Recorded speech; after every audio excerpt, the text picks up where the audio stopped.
Come on and shine, shine, shine. Las Vegas, shine your light on me. Welcome to Las Vegas Tonight. Join award-winning host Dale Davidson as he interviews the most remarkable people you'll find in the entertainment capital of the world. You'll meet entertainers, sports figures, newsmakers, community and business leaders, and people just like you with stories that'll touch your heart. Now, here's Dale Davidson. Welcome to Las Vegas Tonight. I'm your host, Dale Davidson. Every episode, and we're now on number 331 episodes in just over 10 years of producing this program. It's been a real blessing. The Lord has brought us fascinating guests. Well, he did it again. Marneen Lynne Fields is with us. Marneen is an actress. She's a stunt woman, former stunt woman. She's a singer. She's a songwriter. She's an author. She leads a group on Facebook. Whew, I'm exhausted just talking about her. Marneen, thanks for joining us. Thank you. Thank you for having me. Oh, you bet. You have a really interesting and fascinating life story, and I don't want to take up any more of your time by words of introduction. Let's get right to the Marneen Fields of her childhood. Tell me where you grew up and what your family was like and what your life was like and all that. Okay, well, I grew up in Minot, North Dakota, and also Montana. We moved to California when I was in second grade. Okay. And I was born with emphysema and enlarged heart, and I wasn't expected to live to be 5 years old. And my childhood, I remember I wasn't able to go outside and play with all of the other children. And I was in kindergarten and stuff. I was inside. And I remember just going every week for chest x-rays and how cold they were. And I was told that and I remember strangling and coughing. And if I coughed too hard, my heart was going to explode out of my little body. That's what they said. This is what they told me. Oh, that's nice. Yeah, and so I was Wow. I was very ill, Yeah. and I was on all kinds of cortisone, and ended up in second grade. Things really turned for me, and I grew into my heart. We moved to California where it was warmer and everything. Yeah. And my life started to take off, and I got introduced to sports, and I was really advanced in math because I stayed inside and didn't play with other children. And so I was kind of a child prodigy in math, and they sent me to the high school with the big kids to do algebra. And so here I was, real little, and I'd go across the monkey bars, and I'd want to swing on those, and instead I'd make my way to this big kids class and too little for even the table, and I'm doing algebra because they thought that this would, and so athletics took off, and I was a little all-star, and I also was a child musician playing 3 instruments in elementary school. Really? What were they? The string bass. Wow. And the clarinet. That was big for a little girl. Yes. The day I got to school for the instruments, all the instruments had been taken, and so I had to take the string bass, and so people in my neighborhood, they still remember me. I had a little red wagon. I rolled that bass back and forth to school. That's amazing. I can picture this little girl with that big case. And it would fall off the wagon. I'd pick it up. And, practicing the bass is with the bow in the bedroom and stuff. And my dad and I never complained. And then I also played keyboards and clarinet. Oh, that's wonderful. You became quite an accomplished gymnast, I understand. Yes, so then so the monkey bars paid off.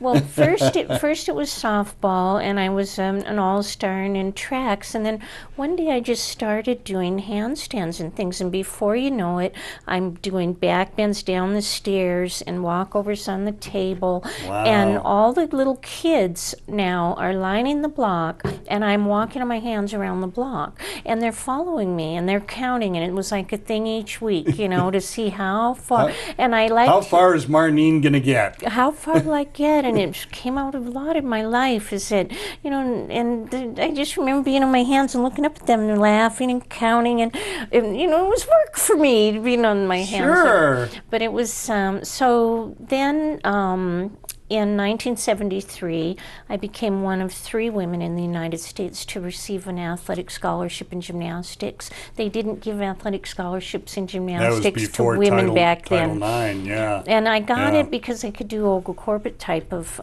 gymnastics, and Really? that was to Utah State, and I became 3rd over there in the state of Utah, and 5th on balance beam, 3rd on floor exercise.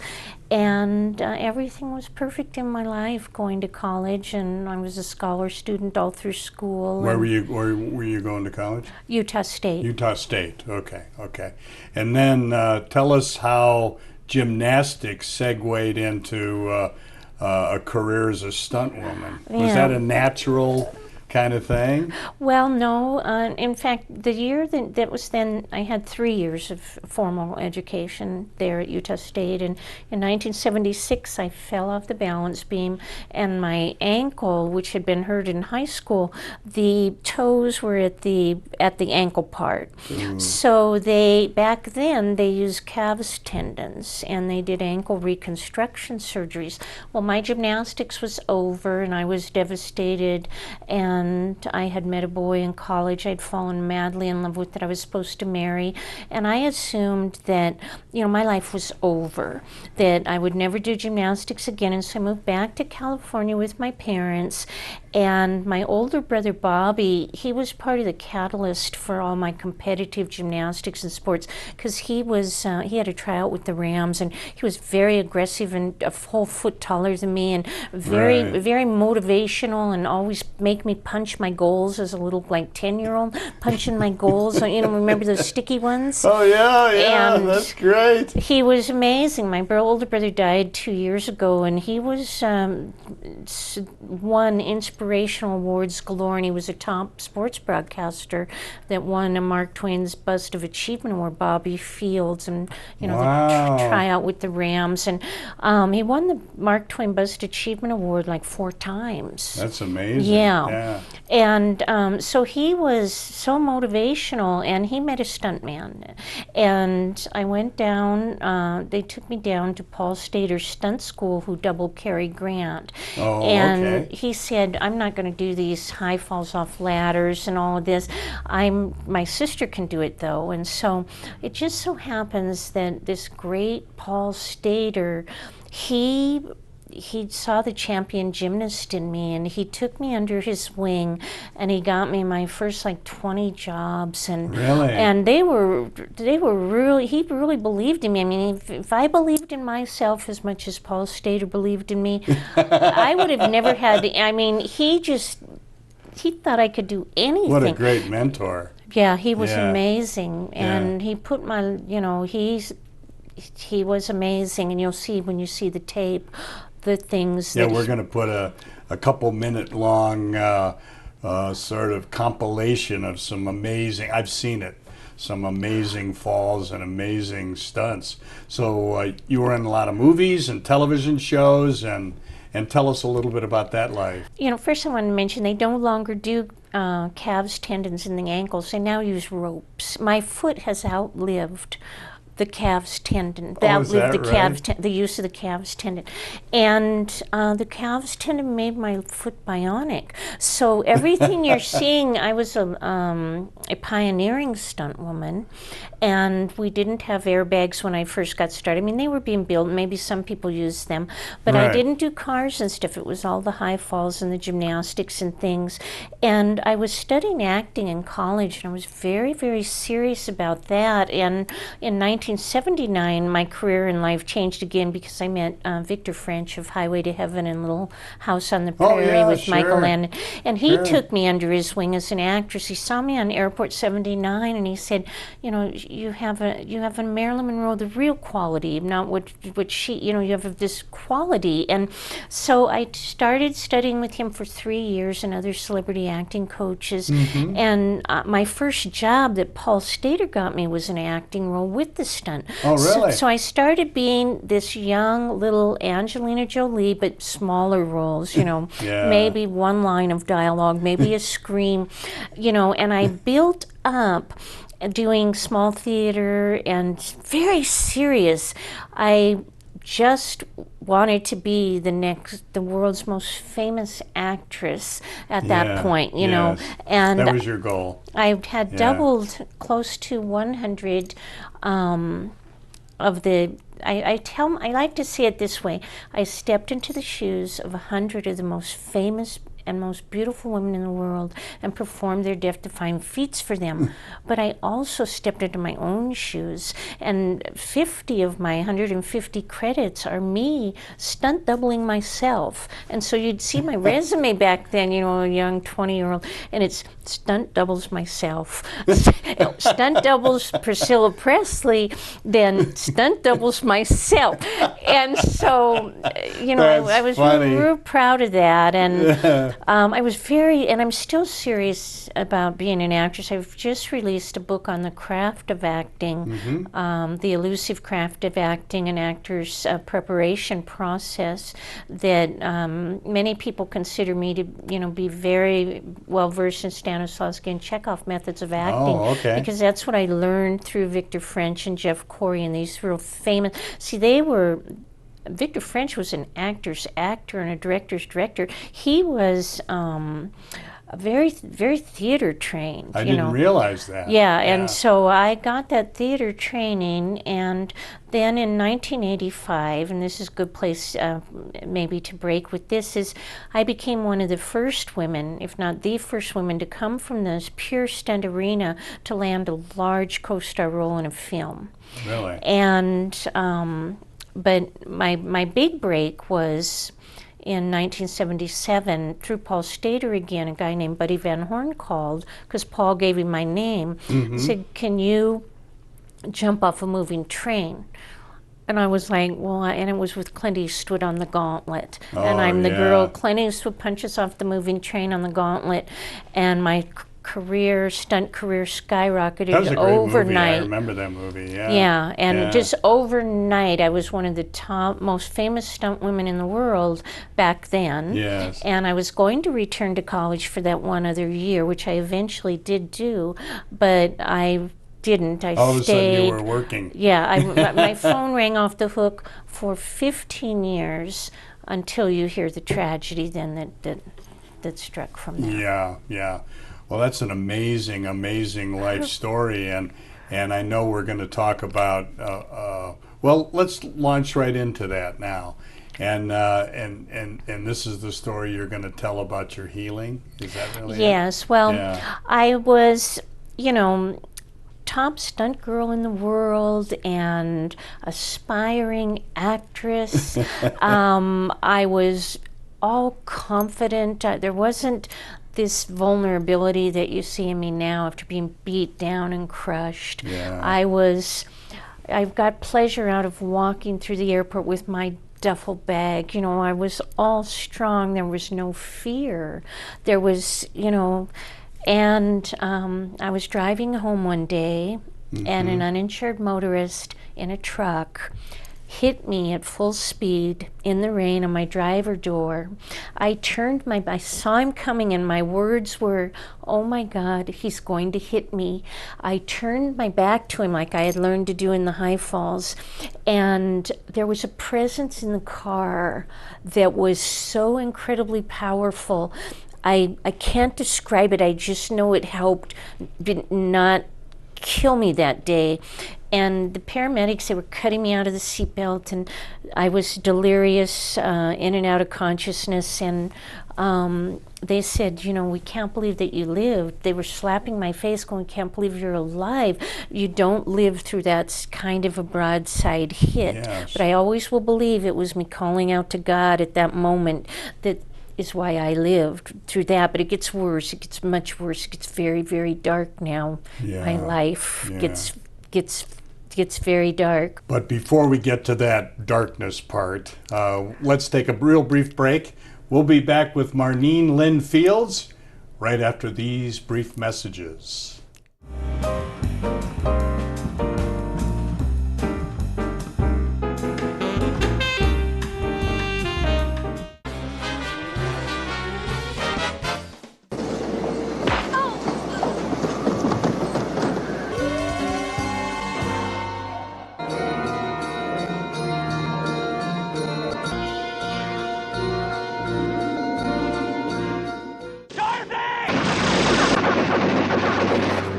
And Dorothy died there with all the roses on the ground. No! Don't eat it! It's poison! Don't eat it! Stop laughing!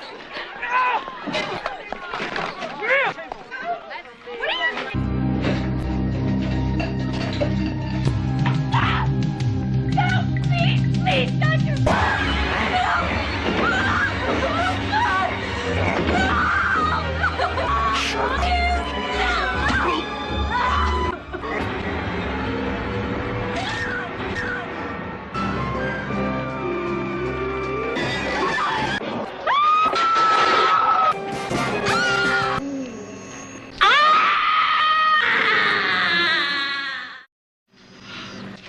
No fear.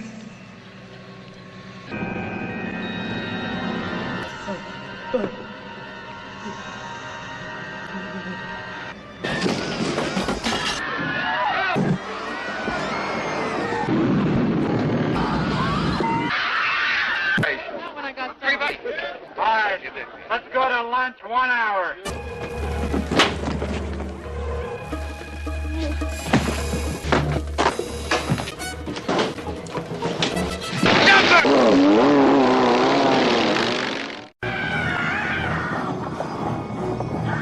Exchange students in athletics.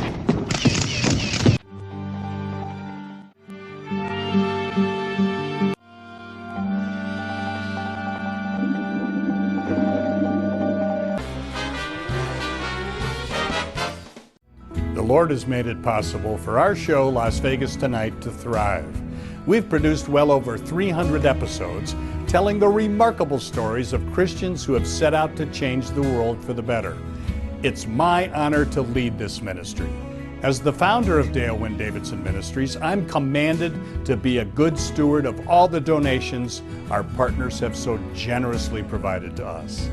As you can imagine, it takes a great deal of money to keep this program on the air in the United States and around the world. Please prayerfully consider making a one-time donation or becoming a monthly partner of Dale Wynne Davidson Ministries. Just go to vegassaints.org and select Make a Donation, or send your check or money order made out to Dale Wynne Davidson Ministries, 9030 West Sahara Avenue, number 255, Las Vegas, Nevada 89117. For more information, call 702-480-3989. Thank you, and God bless you.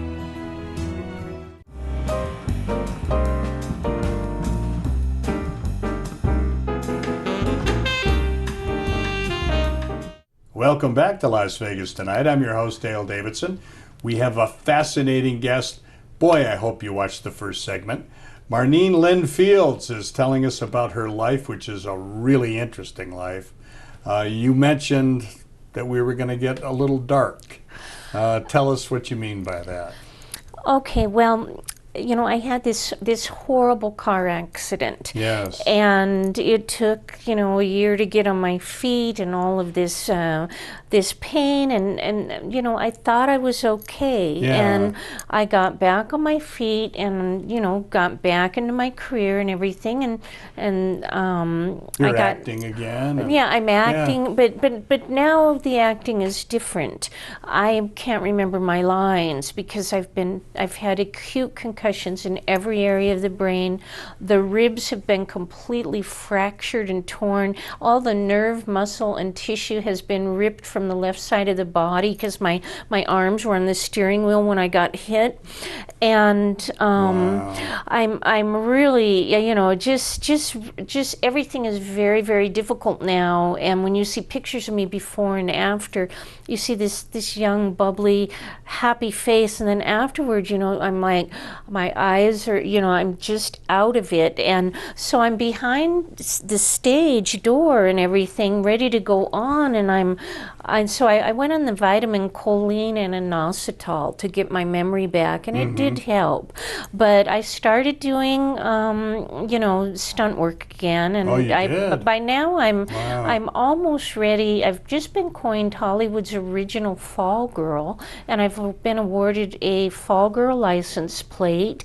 And everywhere I'm going on my Ford Escort, there's the fall girl, and it was really exciting. The Stuntman's Association and Bill Ketching, who was also instrumental in my career with Paul Stater, they awarded me this, and I have the license plate still, and it's a big focus of the book and everything. And so, if I should pause, and it seems like I'm not remembering what I have to say, you know, it's a miracle I'm even here. It's a miracle I've even made it, because I still go blank in midstream sometimes, and I get called to do a Murder, She Wrote, to play a tennis pro, doubling Linda Hamilton, who used the Terminator. And so all I got to do is just reach back, and I'm gonna land on my bottom. I mean, it's a stunt. It's still hard because I fall on the tennis court with nothing on under me. That's another thing. You know, when I broke in, we went into boxes, sand, concrete. You learn when you leave gymnastics, you're not on the mats anymore when you're doing stunts. You're hitting the ground, and you're hitting them. All I had in the gauntlet was a little tiny football boy's girdle, and you know, it's not enough. And you're going to get hurt a lot. Yeah, and you get banged up. You know, you get hurt, and I hurt my heel on that real bad. That's one of the most dangerous stunts a young girl performed back then in 1977, going off backwards with a half twist. If you remember, I was this way to the door, and I had to go, and it's going 15 miles an hour, and I had to get, you know, and there's a whole thing coming out about what that, you know, we've talked about what that stunt is. But so anyway, I fell onto the tennis court, and I felt a horrible, just an unbelievable pain in my pelvic area. And so I didn't say a word to anyone. Not one person knows that on many of these things, I had to fake it and pretend I wasn't hurt. Just must have been awful, the pain. And I've heard that before about stunt people never want to admit that they got hurt, because they often won't get hired again, right? I mean, it's a really tough racket that way. That's right, and also all pro athletes, because you know, we are athletes. The stunt people, they are champion. I was a champion gymnast, and it is rough. So I got into the bathtub that night, and I was still kind of hurting, and I looked down, and my stomach is like the size of a watermelon now, and I'm like, oh no, you know, something is really, really wrong. So then I started to take a step, and I collapsed, and I got rushed to the hospital. And what do they find? They find that the tissue now from that car accident in the pelvic area has tried to regrow, and it's grown into this massive tumor, and it has infected everything internally. It has infected it's inches from attaching to the bladder, first of all. So if you have a tumor attached to the bladder, you're dead like that. Really? So now here comes what we're going to start to talk about. Well, let's say the accident was the first miracle. I lived through a broadside hit by a pickup truck going 50 miles an hour to run a red light in the rain. And so there's miracle number one. How do I survive? How does just strong little stunt girl and gymnast, Yeah. And so then now they find that it's inches from attaching to the bladder, so they take me to Motion Picture Hospital, and I'm in surgery for like, I don't know, 8 hours or something, and my appendix has ruptured on the operating table. Oh, no. And the bladder it's been inches from taking the bladder, and they've had to remove a bunch of like fibroid and chocolate cysts on top of this big massive one. And they almost killed me. The damage was called a sphincter muscle for the rest of my life. Wow. And so now starts the real horror, the real horror.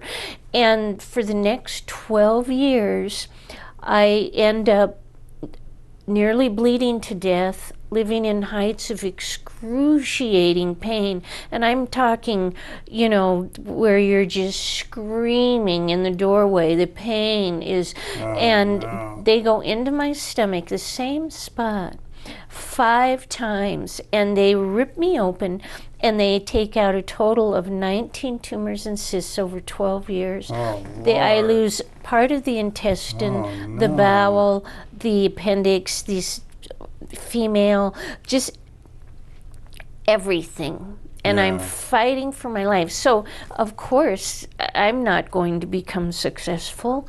I've lost everything. I've almost lost my life on each of these surgeries. I'm completely alone. I'm bleeding to death.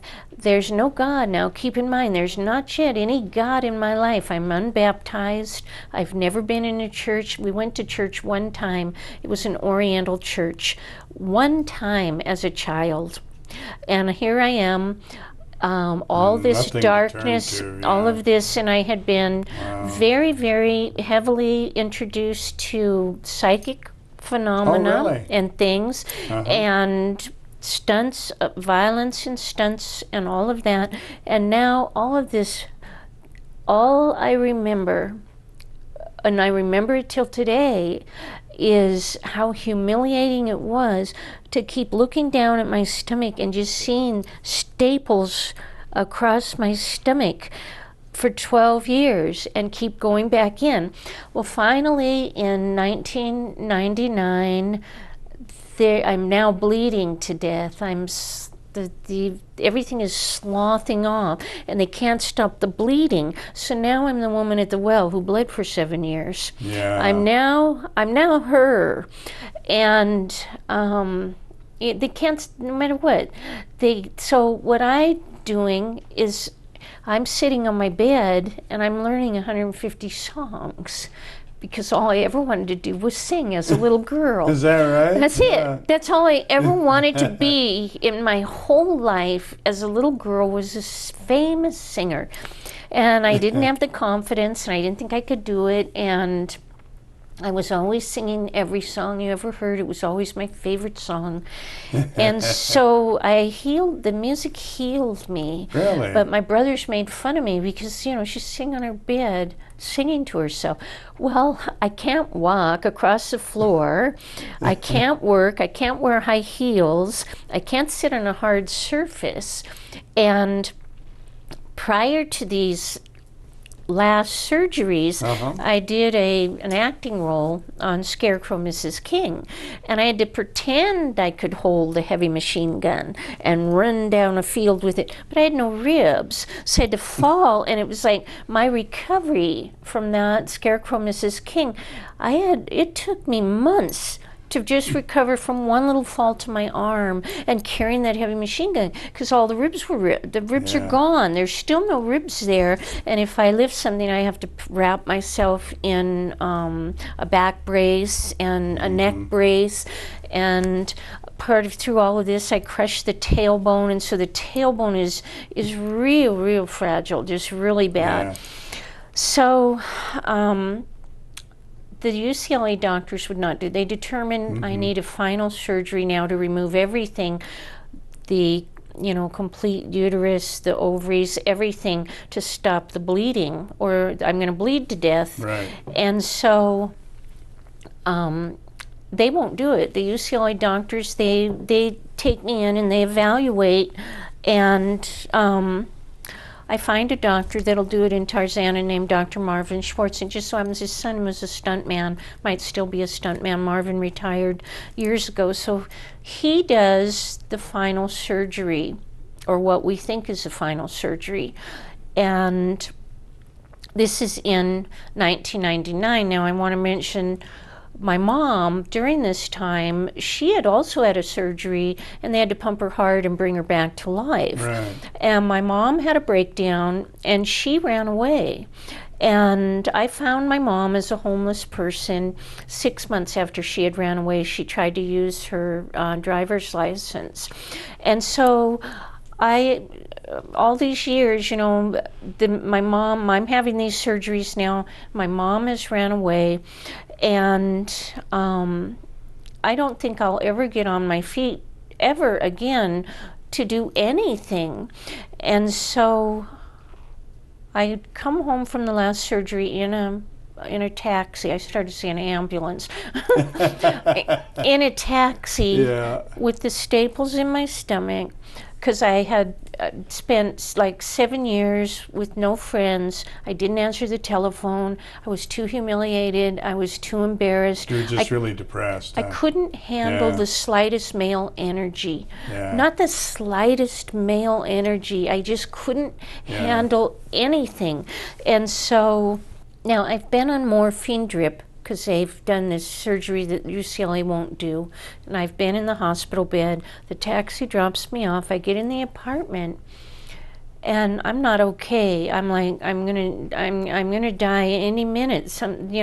And I take a step, and all I remember is falling face first onto my chest. Just, I'm down. That's my last breath. I'm down for the count, and I'm on the floor. And we have you're a living alone at this point. Yeah, I'm always alone, always alone, and which is one of the reasons that I decided to marry 3.5 years ago, is because I had spent so much time alone, either with taking care of my mom, which we'll get into in a minute, or alone. And so our friend Bob Yerkes. Yeah, I know Bobby. Yeah. He crossed my mind. He had told me one day, just out of the blue, he was very Christian. He'd built that big cross. And he said, only Jesus Christ can heal. And I have not seen Bob Yerkes in years, and he does not know this story. He's the dean of Hollywood stuntmen. At all. Yeah, he was a stuntman and a friend. And so I started praying. I kind of came to. It was my last breath, and I just remember his face saying, "Only Jesus Christ can heal." So I started praying with all my might. Please, I don't want to die. Please, Jesus, I've heard you. You're the only one who can heal. Please, please, I don't want to die. I had come so far now, and all of a sudden, sandals appeared, and. Sandals appeared, and I've heard other people have seen sandals, and sandals appeared, and to me they were Jesus Christ's sandals. And so I started kissing the feet, not knowing that the sandals, that's the holiest place on earth, is Jesus Christ's feet.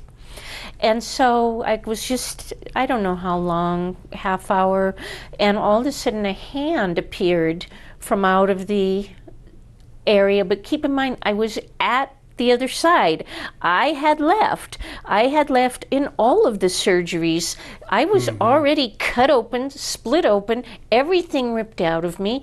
I was somewhere in between life, and still am, still very much in that spiritual outer realm, not in a grounded, which is a good place to be, because you're not competitive, and you've got a lot of love, and you're not jealous. You don't have the dark emotions when you when you go through something. You just aren't.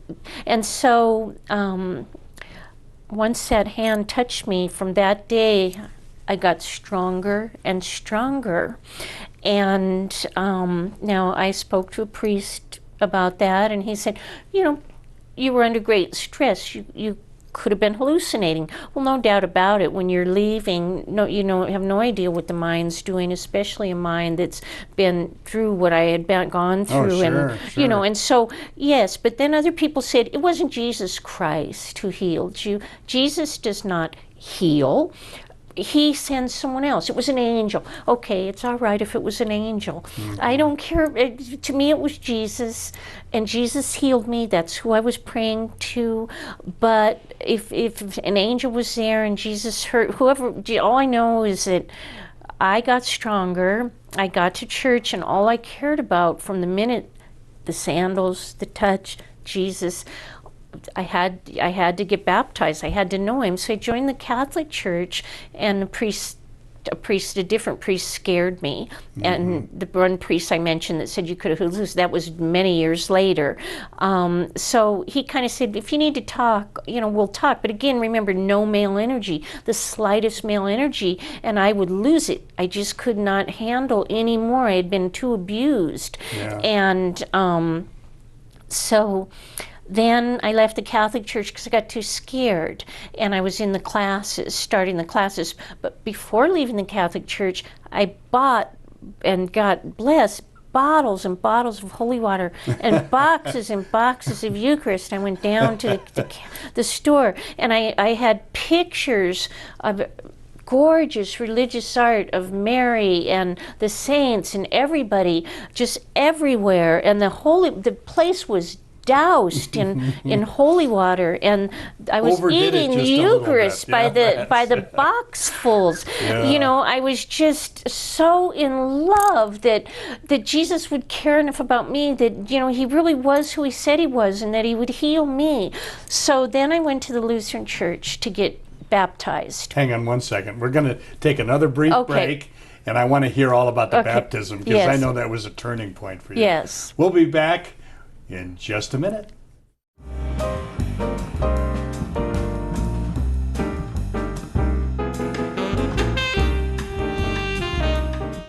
Dale Davidson and the team at Las Vegas Tonight firmly believe that the only solution to today's serious problems is the saving knowledge of Jesus Christ. Dale carefully selects his guests on the show, making sure that their dedication to our Lord is heartfelt and genuine, and that their ministries are making a strong and positive difference in the world. Dale doesn't charge anyone to be on Las Vegas Tonight. The cost to produce and air the programs are covered by donations from our ministries partners. We thank you so much for your financial support, and most of all for your prayers. Please consider becoming a partner of Dale Wynn Davidson Ministries for just $40 per month. For a little more than $1 a day, you'll be helping us bring the good news of Jesus Christ to millions of people around the world. The television networks that broadcast the program reach from coast to coast in the United States, and through internet apps cover the entire world. Your $40 monthly contribution entitles you to Dale's newsletter that gives you a behind-the-scenes look at the production of Las Vegas Tonight, and inside information on the exciting guests Dale interviews on every episode. You'll also receive a copy of Dale's book, Las Vegas Tonight, From Sin City to Vegas Saints, an in-depth look at 10 of Dale's most intriguing guests, plus a very personal story of how Dale came to Christ and the challenges he faces in bringing the good news to the world. Become a partner of our ministry today by going to Dale Wynn Davidson Ministries website and clicking on the donate button, or by emailing Dale at dale@lasvegastonight.tv. Or you could write him at Dale Davidson, 9030 West Sahara Avenue, Suite 255, Las Vegas, Nevada, 89117. Thank you for watching Las Vegas Tonight, and may God bless you abundantly. The Lord has made it possible for our show, Las Vegas Tonight, to thrive. We've produced well over 300 episodes telling the remarkable stories of Christians who have set out to change the world for the better. It's my honor to lead this ministry. As the founder of Dale Wynn Davidson Ministries, I'm commanded to be a good steward of all the donations our partners have so generously provided to us. As you can imagine, it takes a great deal of money to keep this program on the air in the United States and around the world.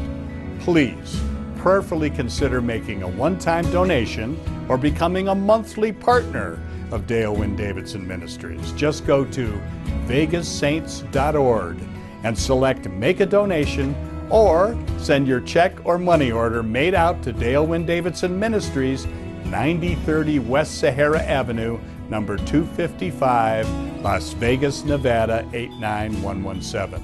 For more information, call 702-480-3989. Thank you, and God bless you.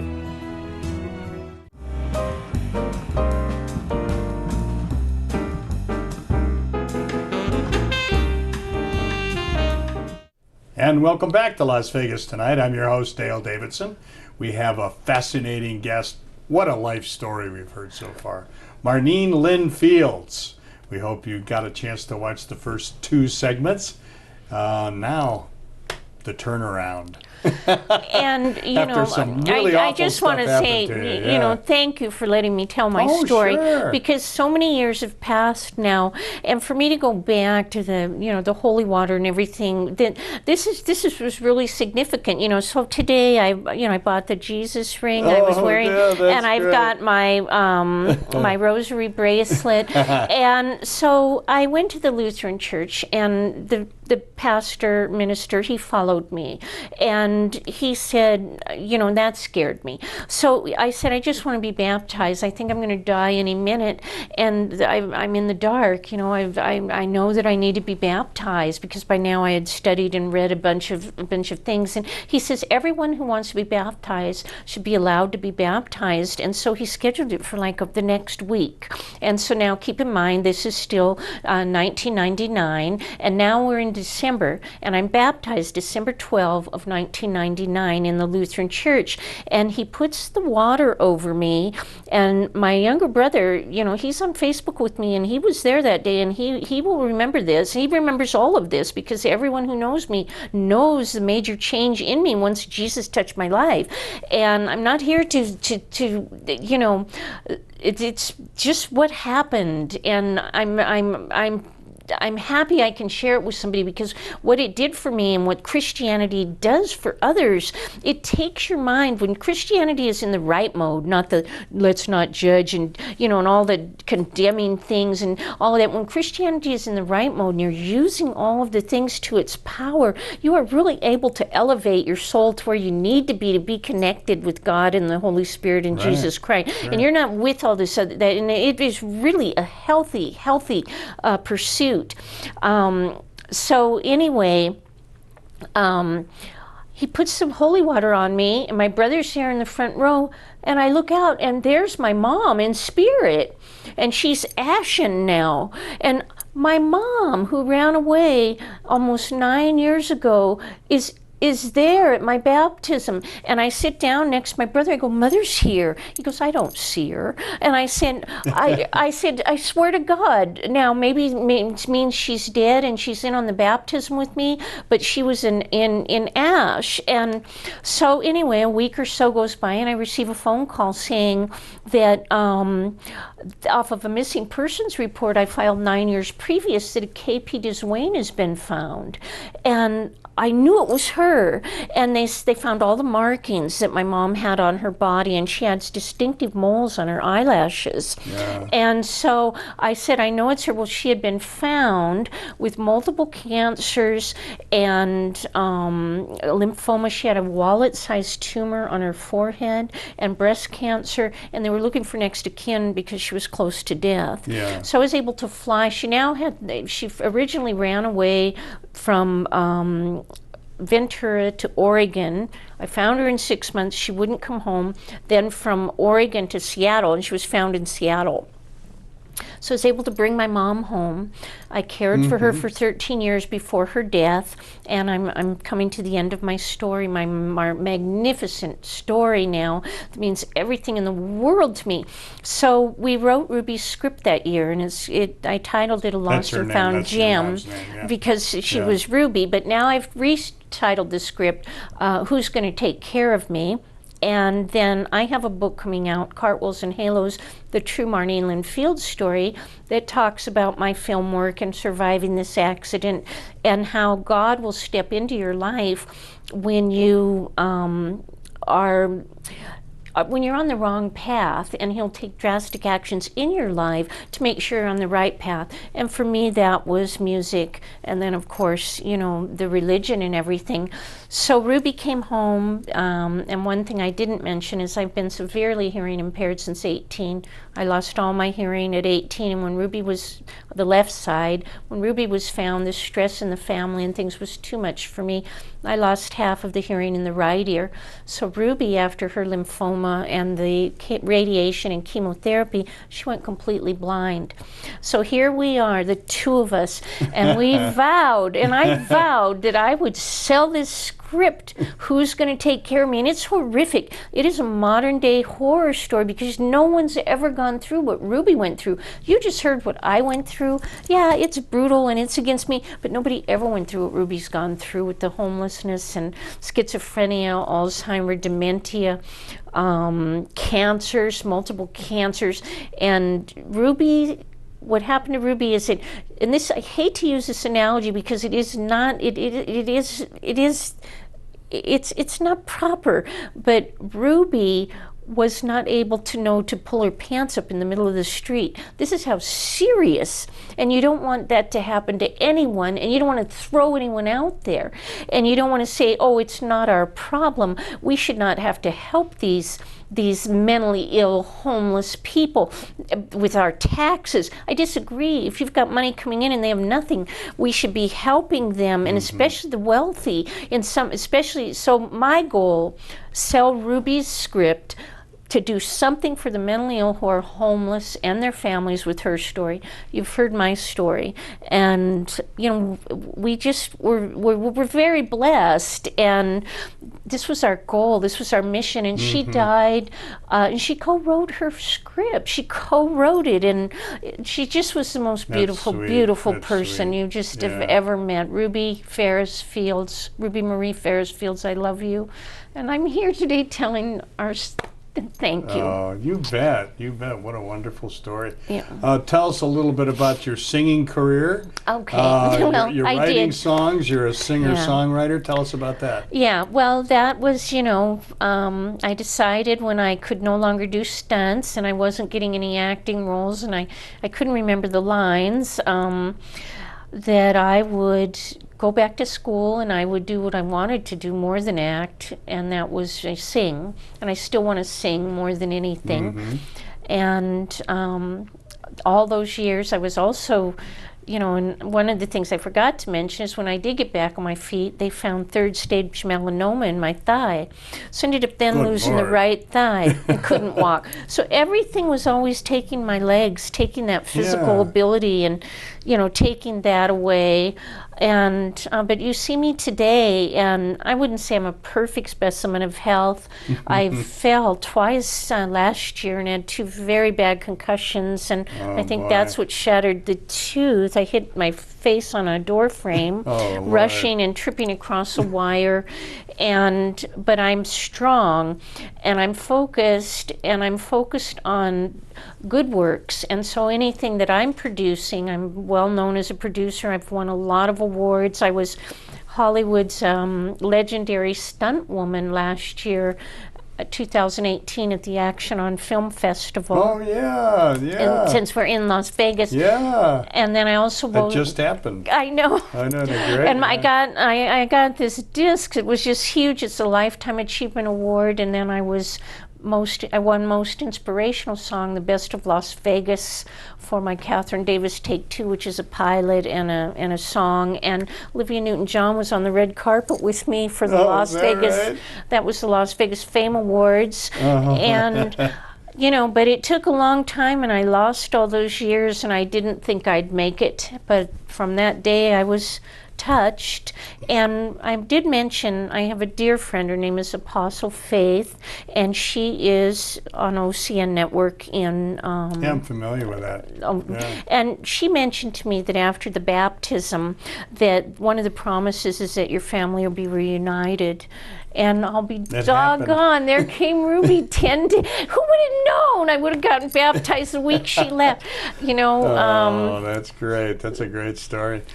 Tell us about Heavenly Waterfall Productions. What's that about? Well, that's my name. You think, oh, she's Heavenly Waterfall now. No, Marneen means heavenly and Lynne means waterfall. That's what I was named at birth. And that's my production company. And I'm producing, I'm very much a writer, composer, author, script writer. And I'm still acting. I've been acting 43 years. I haven't done stunts since 1991. And I'm producing music videos and trying to sell my screenplays and pilots for TV. But Ruby's script, I want to be behind that camera with a great director directing it.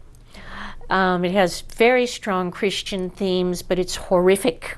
And I want that story shown for Ruby because she wrote it and she deserves it. That's a wonderful goal to have. She deserves it. Yeah, Ruby deserves, and I wrote a song, I'd put you on top of the world if I could, and give you your heart's desire on top of the world if I could. And the song is and I've written the music of the script too, and Ruby deserves it. Ruby is the movie star of the Fields family.